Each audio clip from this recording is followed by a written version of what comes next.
The Great Hall of the Galactic Council was filled with representatives from over 300 species.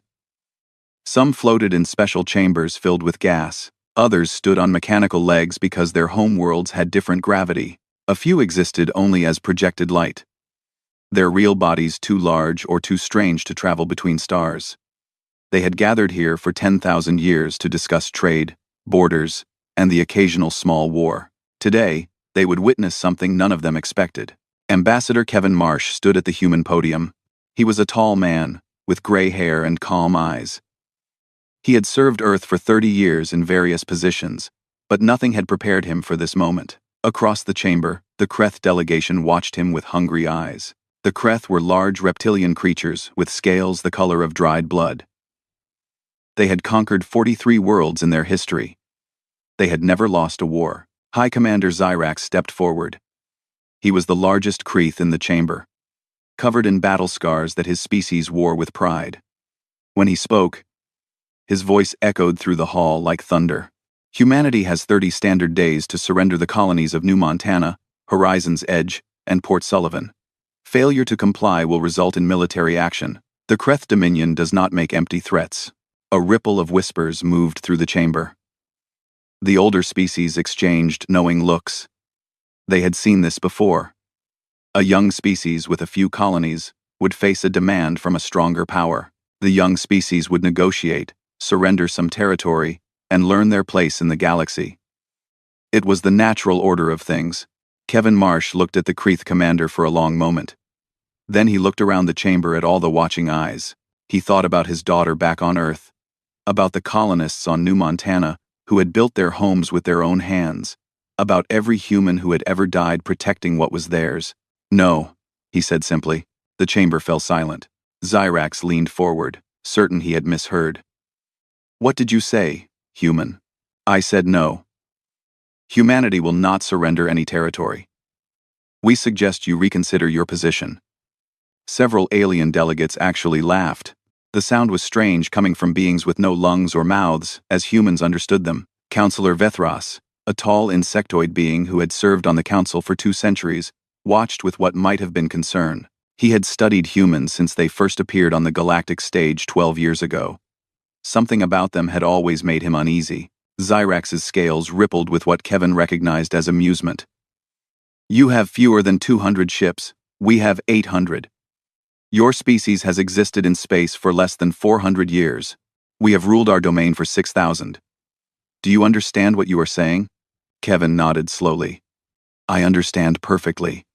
You have threatened our homes. You have threatened our families, and you expect us to simply hand them over." He paused and looked directly into Zyrax's eyes. "We do not surrender territory. We do not abandon our people. And we do not respond well to threats." Zyrax turned to address the full council. "Let the record show that humanity has chosen war. The Kreth Dominion accepts this choice. We expect this campaign to last no more than 3 standard months." The session ended, and delegates began to leave. Kevin remained at his podium, gathering his documents. Counselor Vethras approached him, moving on 6 delicate legs that clicked against the marble floor. "Ambassador Marsh," he said quietly, "I have great respect for human courage. But courage will not stop Kreth plasma cannons. I have seen them destroy entire fleets. Perhaps there is still time to negotiate."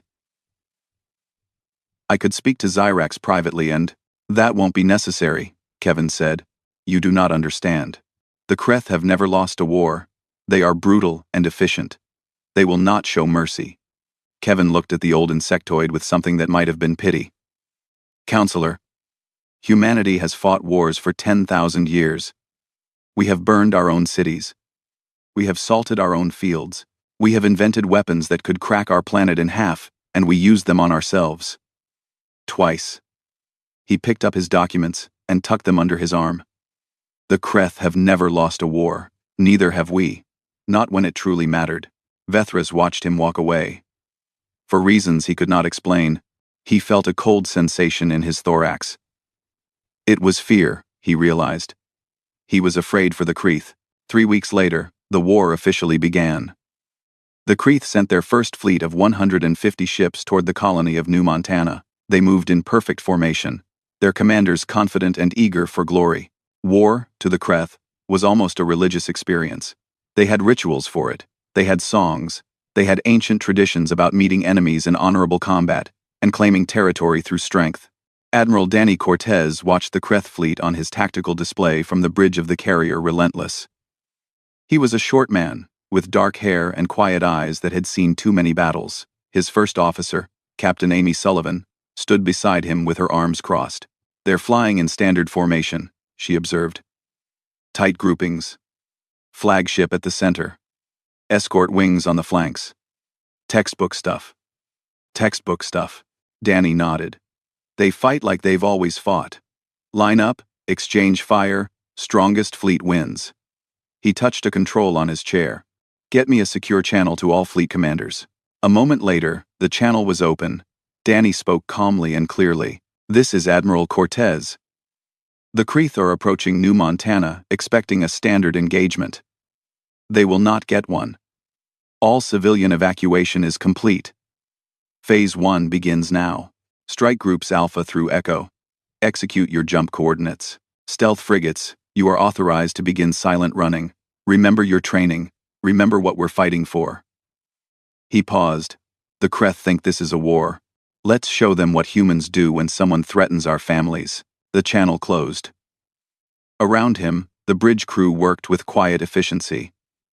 There was no excitement, no battle cries, no eagerness for glory. These were professionals doing a job they had trained their whole lives to do. Captain Sullivan looked at the Admiral. "Do you think the Council understands what's about to happen?" Danny Cortez watched the Kreth fleet approaching on his screen, flying in their beautiful, proud formation. They had no idea what was waiting for them. "No," he said quietly, "but they will." The Kreth fleet arrived at New Montana, expecting a battle. What they found was an empty world. Warlord Draxus stood on the bridge of his flagship, staring at the scanner readings with growing confusion.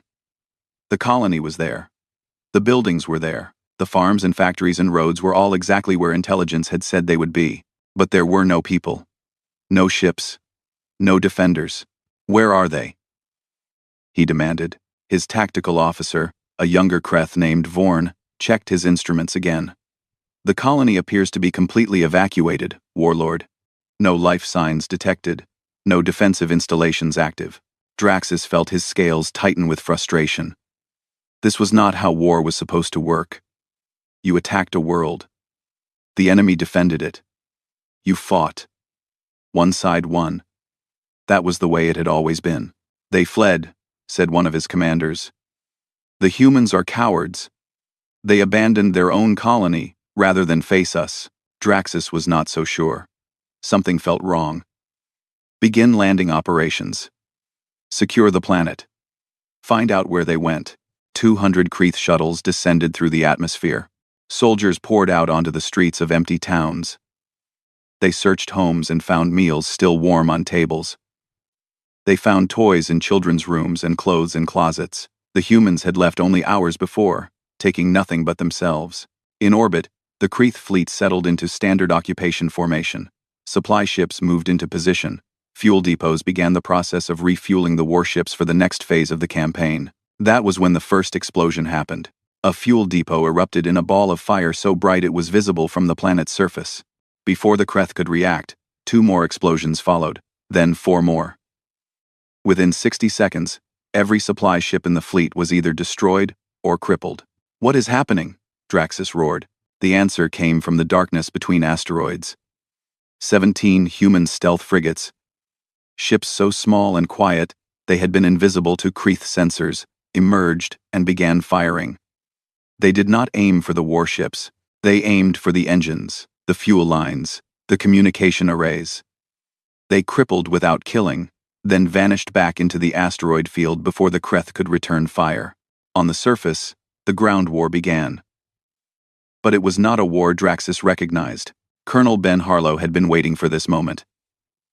His special operations team had been hiding in the mountains north of the main colony for 2 weeks. They had watched the Kreth land. They had studied their patrol patterns, and now, in the dead of night, they began to move. The first Kreth command post exploded without warning. The second lost all communication, when someone cut their power lines. The third found their water supply poisoned with a chemical that would make any Kreth who drank it violently ill for days. There were no battle lines. There were no formations. The humans struck and disappeared. They killed officers and left soldiers alive to spread fear. They destroyed equipment and left food untouched. Every action was designed to create maximum chaos with minimum resources. General Lisa Vance coordinated the ground campaign from a hidden bunker 2 systems away. She received reports every hour and issued orders with cold precision. Harlow's team has eliminated the regional commander, one of her aides reported. Kreth forces in Sector 7 are in disarray. Lisa nodded. Have them move to Sector 12. Intelligence says there's a fuel storage facility there. Destroy it. General, should we attempt to retake any territory? Lisa shook her head. Territory is meaningless. We're not here to hold ground. We're here to make them bleed. Back in orbit, Warlord Draxus was beginning to understand that something was very wrong. His fleet was trapped. Without fuel from the destroyed depots, they could not jump to another system. Supply lines from Kreth space were under constant attack by human raiders who appeared from nowhere and vanished just as quickly. He called for reinforcements. 200 ships were dispatched from the Kreth homeworld. They never arrived. Somewhere in the dark spaces between stars, human hunter-killer groups found them and tore them apart. Lieutenant Commander Derek Tran was the intelligence officer responsible for predicting Kreth movements. He sat in a small room filled with screens and data, tracking every enemy ship in the sector. They still don't understand, he told Admiral Cortez during a briefing. They keep sending reinforcements along the same routes. They keep expecting us to form a defensive line they can attack. Their entire military doctrine is based on the assumption that war is about territory. And what is war about? Cortez asked. Derek smiled, though there was no joy in it. War is about making the enemy stop. Whatever it takes. However long it takes. Cortez nodded. What do you recommend? They're focused on New Montana. They think if they can just hold that planet, they'll have won something. So, let them have it. Derek pulled up a star map. Meanwhile, we hit their supply lines here, here, and here. We cut them off from home, and then, he traced a line across the map. We go around them. Around them? Their main fleet is stuck at New Montana. Their reinforcements keep coming to New Montana. Everyone is looking at New Montana. Derek's finger stopped at a point on the map. Nobody is watching the back door. In 3 jumps, we can be at the edge of Kreth home space. Admiral Cortez studied the map for a long moment. In traditional warfare, what Derek was suggesting would be considered reckless. You did not bypass the enemy fleet. You did not leave enemy forces behind you. You fought them, defeated them, and then advanced. But humans had never fought traditional wars. They had fought total wars. Wars where the goal was not to capture territory but to break the enemy's ability to fight. Wars where you did not stop until the threat was eliminated forever. Do it, Cortez said. 2 weeks later, the main human fleet bypassed New Montana entirely. They left a small force to continue the harassment campaign, keeping the Kreth occupied and confused. The rest of the fleet jumped deep into Kreth territory. When Warlord Draxus learned that human ships had been spotted 3 systems from the Kreth homeworld, he finally understood what kind of enemy he was facing. They're not trying to defeat us, he said quietly. They're trying to destroy us. His tactical officer looked at him with wide eyes. What do we do, Warlord? Draxus had no answer. In 6,000 years of Kreth military history, no enemy had ever done what the humans were doing. No enemy had ever fought with such cold, systematic brutality. No enemy had ever ignored the rules of war so completely. For the first time in his life, Warlord Draxus felt fear. The Galactic Council chamber had never been so quiet. 300 species sat in stunned silence as observer Yenix presented the latest reports from the war zone. Yenix was a historian, a member of a neutral species dedicated to recording galactic events without bias or emotion. But even Yenix's voice trembled as they spoke. In 3 standard months, the Kreth Dominion has lost 217 warships. Human losses stand at 19 vessels. Yenix paused to let that number sink in. The Kreth have been unable to capture or hold any human territory. Meanwhile, Human forces have penetrated deep into Kreth space, and now threaten the Dominion's core systems. Counselor Prime, Althea, the elected leader of the council, leaned forward in her seat. She was ancient even by the standards of her long-lived species, and she had witnessed hundreds of wars during her time on the council. None of them had looked like this. "Show us the footage," she said. The lights dimmed, and a holographic display filled the center of the chamber. The first recording showed a Kreth fleet in standard formation, moving toward what they believed was a human defensive position. Instead of meeting them in battle, the human ships scattered like startled birds. The Kreth gave chase, breaking their own formation to pursue. Then, from every direction at once, human strikecraft appeared and began cutting the scattered Kreth ships to pieces. "They used themselves as bait," someone whispered. The next recording was from a planet's surface. Kreth soldiers marched through an empty city, searching for resistance. There was none. The humans had left. But 3 days later, the power grid failed. Then, the water treatment plant. Then the communication towers. Each act of sabotage was small on its own, but together, they made the city unlivable. The Kreth were forced to abandon their conquest and retreat. The third recording was the most disturbing. It showed a Kreth command ship receiving a transmission. On the screen was a human face, calm and professional. The human read a list of names. Every name was a Kreth officer who had died in the past week. The human then read another list. These were the names of Kreth officers who would die in the next week if the war continued. Psychological warfare. Observer Yenix explained. The humans target leadership specifically. They have assassinated 14 Kreth flag officers in the past month. Each time, they announce the death before the Kreth High Command is officially informed. The effect on enemy morale has been devastating. Number 1. The holographic display faded, and the lights returned. The council sat in horrified silence. Counselor Vethras rose slowly. His insectoid body seemed older than it had 3 months ago. "I have studied military history for 200 years, he said.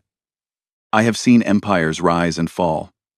I have watched species fight wars over territory, resources, religion, and pride. I have never seen anything like this." "What do you mean?" asked Counselor Prime Althea. "Every other species in this galaxy fights to achieve objectives. They want land, they want wealth, they want to prove they are stronger than their enemies. When they achieve these objectives, they stop fighting." Vethras looked around the chamber. "Humans do not fight for objectives. They fight to eliminate threats.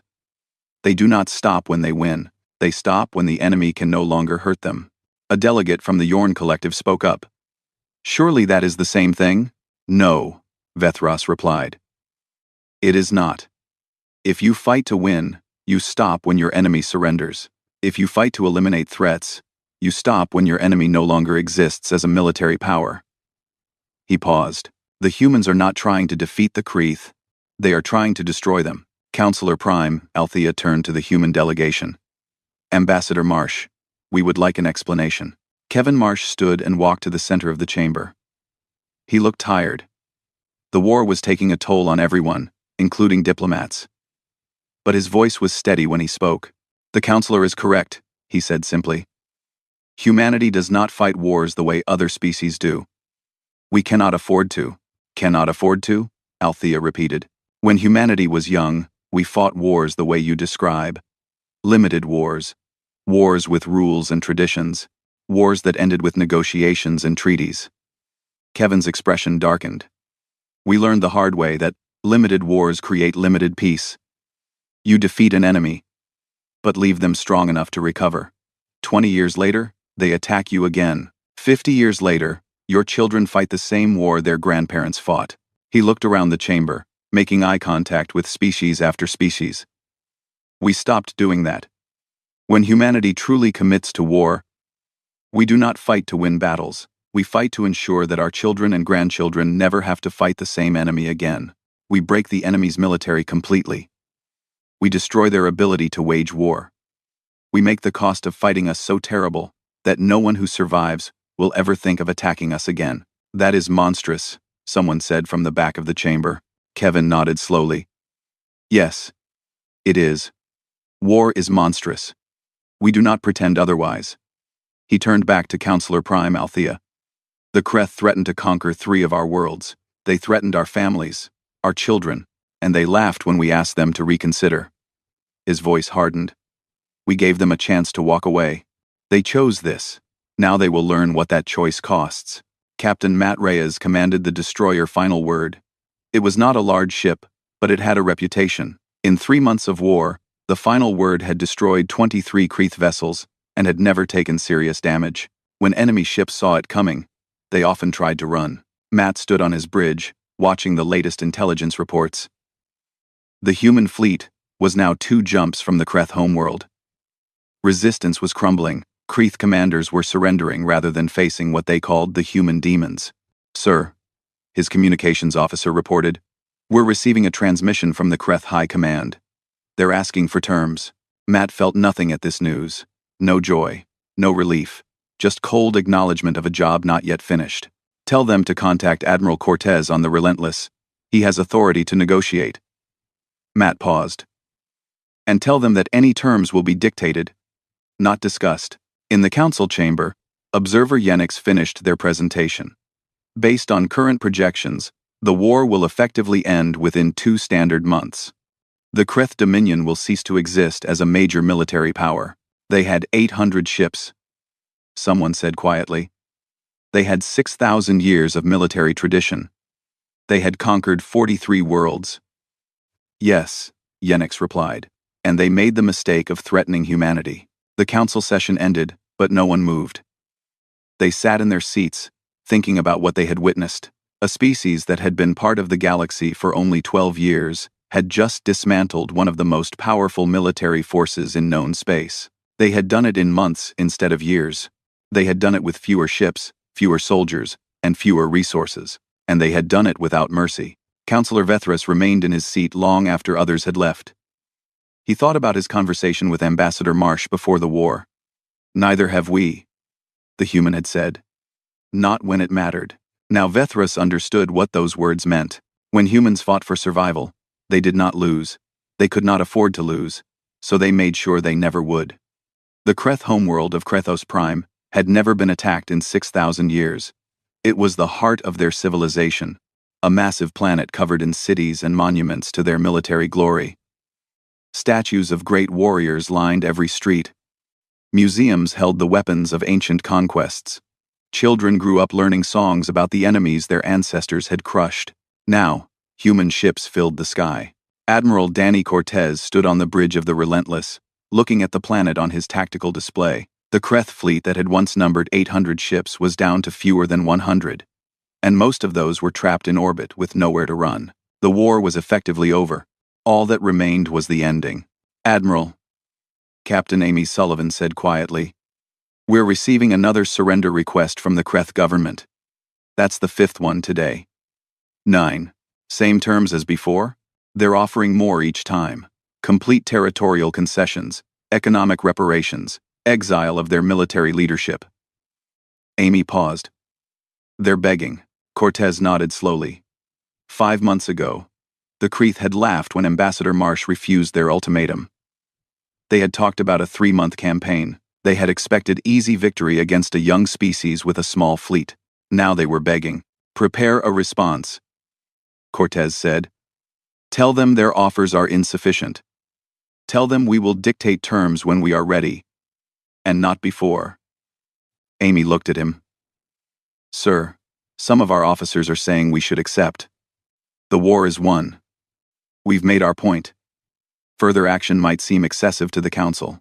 Cortez turned to face her directly. Captain, do you know what the Kreth plan to do after conquering our colonies? She shook her head. Intelligence recovered their operational documents.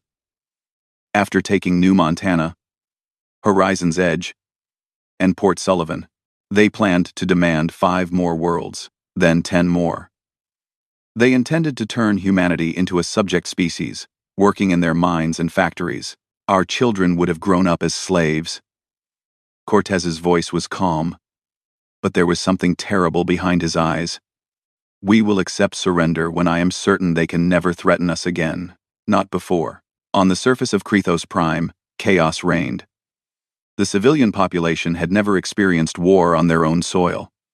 They had always been the conquerors, never the conquered. Now, human Marines were landing at strategic points across the planet, securing military installations and government buildings. Sergeant Nick DeLuca led his squad through the streets of the capital city. They moved in tight formation, weapons ready. But they encountered almost no resistance. The Kreeth soldiers they found were throwing down their weapons and surrendering without a fight. They looked terrified, one of his Marines observed. Nick nodded. They've been hearing stories for 5 months. Stories about humans who appear from nowhere and vanish just as fast. Stories about officers being killed in their sleep. Stories about entire fleets being destroyed by enemies they never saw. He kept his rifle raised as they moved through an intersection. They thought we were just another species to conquer. Now they know what we really are. A Kreeth civilian watched them pass from a window. Nick could see children hiding behind her. He lowered his weapon slightly and nodded to the civilian. They were not there to hurt non-combatants. They were there to end a war.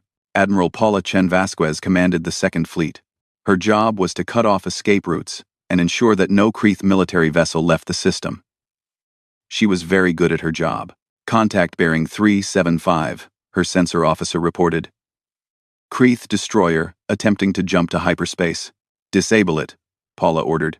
3 precise shots from her flagship's main guns tore through the destroyer's engines. The ship went dark and began to drift. Within minutes, a boarding party was on its way. That's the 12th ship today, her first officer said. Some of their captains are trying to flee to other systems, probably hoping to regroup somewhere. There will be no regrouping, Paula replied. There will be no recovery. When this is over, the Kreeth will not have a single warship capable of threatening anyone. The boarding party found the destroyer's crew huddled in the cargo bay, waiting to surrender. Many of them were young, barely old enough to serve. They looked at the human Marines with wide, frightened eyes. Please, one of them said in broken Common. We surrender. We no fight. Please. The Marine sergeant in charge felt a moment of pity. These were not the warlords who had threatened humanity. These were just soldiers following orders, caught up in something they did not understand. You're prisoners of war, he told them. You will be treated fairly. The war is over for you. At the highest temple on Krethos Prime, High Priestess Virana prepared for a journey she never thought she would have to make. She was the spiritual leader of the Kreeth people, the keeper of their most sacred traditions. In times of crisis, it was her duty to speak for her species. She boarded a small shuttle and flew toward the human flagship in orbit. She carried no weapons, no guards, no symbols of military power. She wore only the simple robes of her office. When she arrived on the Relentless, Admiral Cortez met her personally. He was polite but cold. He offered her a seat in his ready room and waited for her to speak. Admiral Cortez, she said, I come to beg for my people's survival. We have lost. We admit this. The Kreeth Dominion will accept any terms you offer. We ask only that you spare our civilization from complete destruction. Cortez studied her for a long moment. High Priestess, 3 months ago your leaders threatened to enslave my people. They demanded we surrender our homes and our freedom. When we refused, they laughed. They called us primitive. They said we would be crushed in weeks. Virana lowered her head. We were fools. We did not understand what you were. No, you didn't. Cortez stood and walked to the window. The burning lights of battle flickered in the distance as the last Kreeth resistance was crushed. My terms are as follows. First, complete disarmament. Every Kreeth military vessel will be surrendered or destroyed. Every weapons factory will be dismantled. Every military academy will be closed. Virana nodded slowly. It was harsh, but expected. Second, war crime tribunals. Every officer involved in planning the war against humanity will stand trial. Those found guilty will be punished. Accord, again, Virana nodded. Third, permanent human military bases on all Kreeth core worlds. Our ships will patrol your space for the next 100 years to ensure compliance. Virana's scales tightened. This was harder to accept, foreign soldiers on their sacred homeworld. But she nodded. Fourth, economic reparations. The Kreeth will pay for the reconstruction of every human colony that was threatened or damaged. This debt, Will take 200 years to repay. 200 years. 5 generations of Kreth would live under the burden of this war. But Virana nodded. These terms are not negotiable, Cortez said, turning to face her. They will be accepted in full, or the war will continue until there is nothing left to accept them. Virana looked at the human admiral. She saw no hatred in his eyes. No cruelty. Just cold, absolute determination. This was not a man who enjoyed war. This was a man who understood war, and was willing to do whatever it took to protect his people. I accept, she said. On behalf of the Kreth people, I accept your terms. Cortez nodded once. The fighting will stop immediately. Your people will live, but they will never threaten anyone again. Virana stood to leave. At the door, she paused and looked back. Admiral, may I ask you something? Go ahead. Why? Why such complete destruction? You could have defeated us and stopped. You could have taken your colonies back and declared victory. Instead, you followed us to our homeworld. You broke our military completely. You will occupy our worlds for a century. She searched his face for understanding. Why? Cortez was quiet for a long moment. When he spoke, his voice was soft but certain. Because I have a daughter. She is 12 years old. She likes to paint and she dreams of being a starship pilot. He met Virana's eyes. I will never let her grow up in a galaxy where the Kreth can threaten her. I will never make her fight the war her father should have finished. This ends here. This ends now. This ends forever. This ends forever. Virana left without another word. She finally understood. The humans did not fight for glory or territory or pride. They fought for their children, and for their children, they were willing to do anything. 1 year had passed since the Kreth surrender. The galaxy was still trying to understand what had happened. The Galactic Council chamber looked the same as it always had, with representatives from 300 species seated in their designated positions. But something fundamental had changed. There was a new awareness in the room. A new understanding of power and its uses. Ambassador Kevin Marsh sat at the human podium, looking relaxed and comfortable. He chatted pleasantly with nearby delegates, laughing at their jokes and sharing stories about Earth. To look at him, you would never guess that his species had just dismantled one of the most powerful military forces in galactic history. That was perhaps the most disturbing part. The humans did not act like conquerors. They did not boast or threaten. They simply went about their business, friendly and professional, as if they had not just demonstrated the capacity to destroy civilizations. Observer Yenix had spent the past year writing their historical account of the war. It was now required reading at every military academy in the galaxy. The title was simple: The Annihilators, a study of human warfare. Other species wage war to achieve political objectives, Yenix had written. They fight to capture territory, secure resources, or demonstrate superiority. When these objectives are achieved, they stop fighting. They accept surrenders, negotiate treaties, and move on. Humans are different. Humans wage war to ensure that those who threaten them can never threaten anyone again. They do not seek to defeat enemies. They seek to eliminate threats. The distinction is critical and terrifying. Counselor Vethras had read the book 3 times.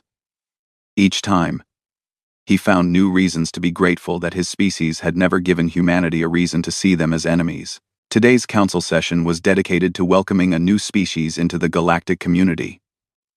The Moraviks were a peaceful trading species from the Outer Rim. They had recently developed faster than light travel and had made contact with council scouts. This was their formal introduction.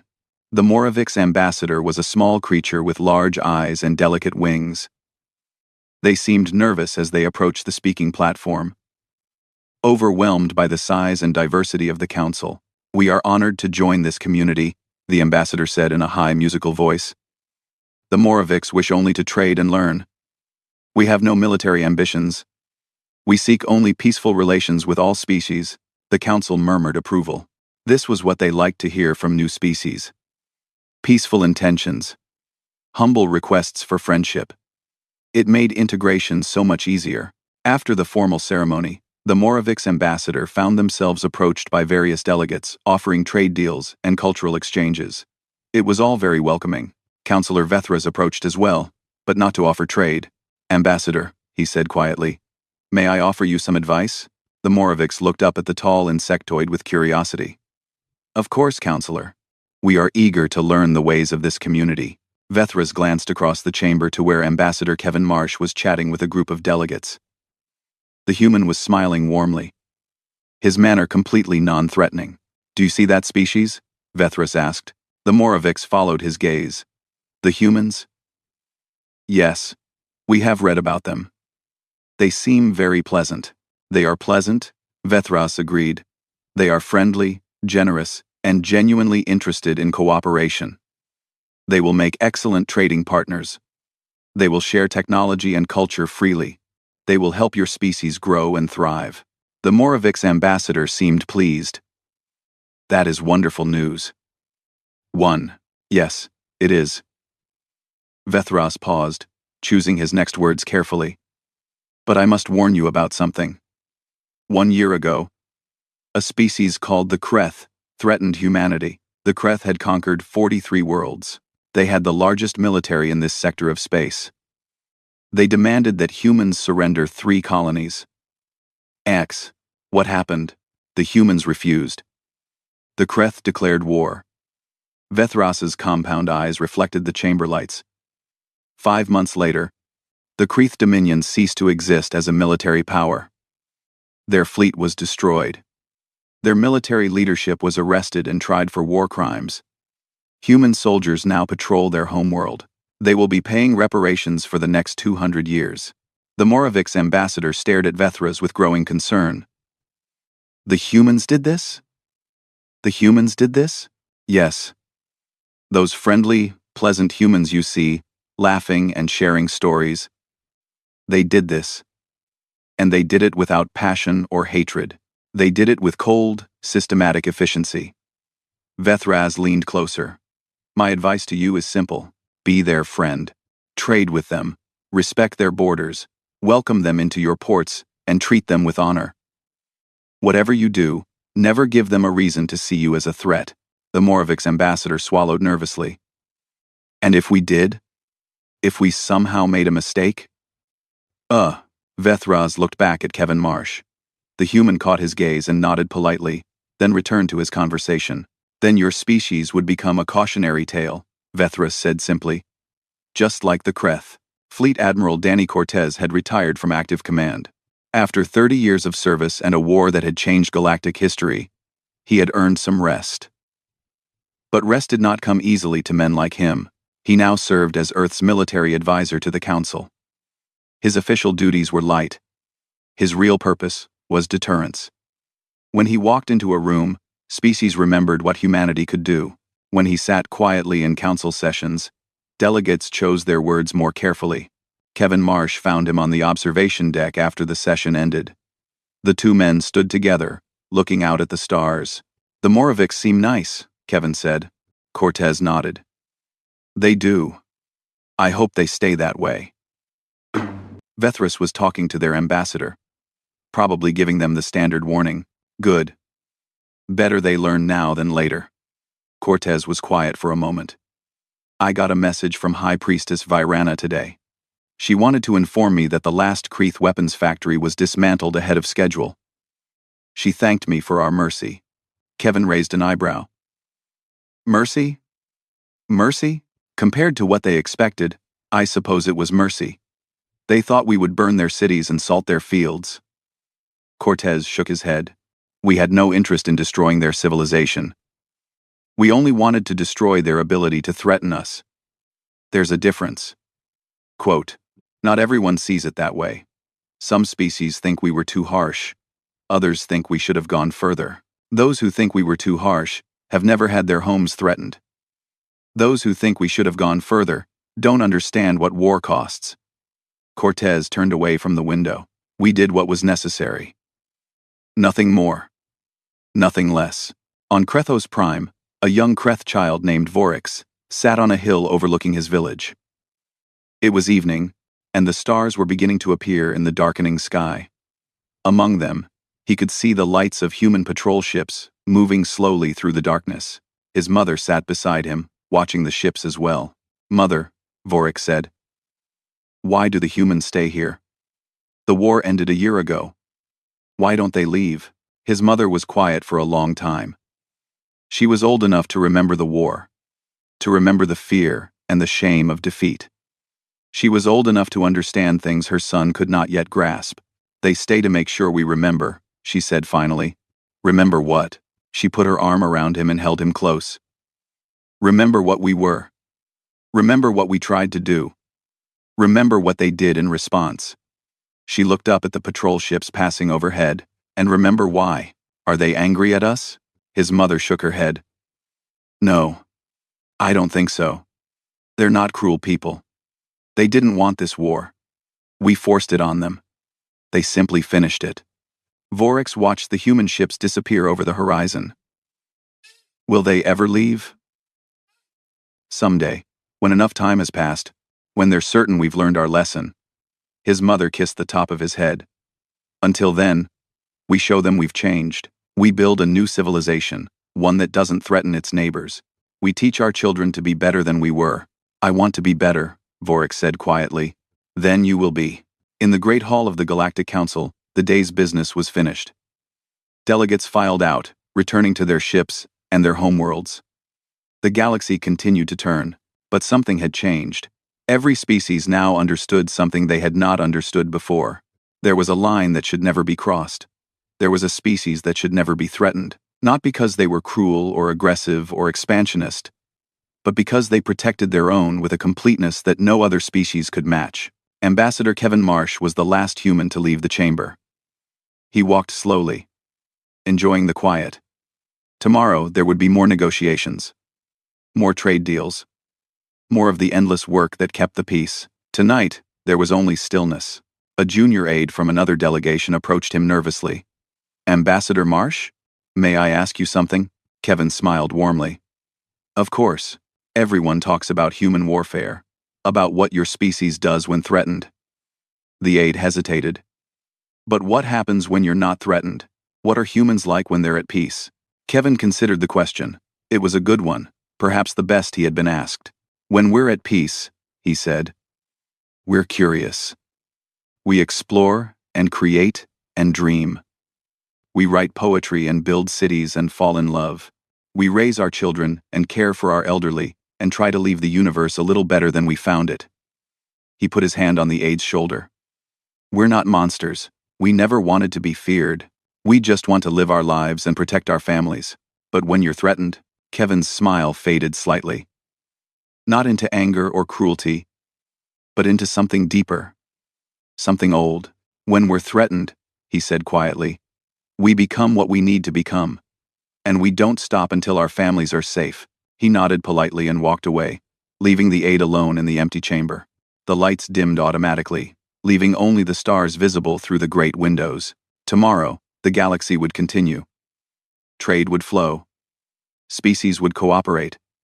Peace would hold. And every species would remember, deep in their hearts, what happened when someone threatened humanity, not because they had been told, because they had seen.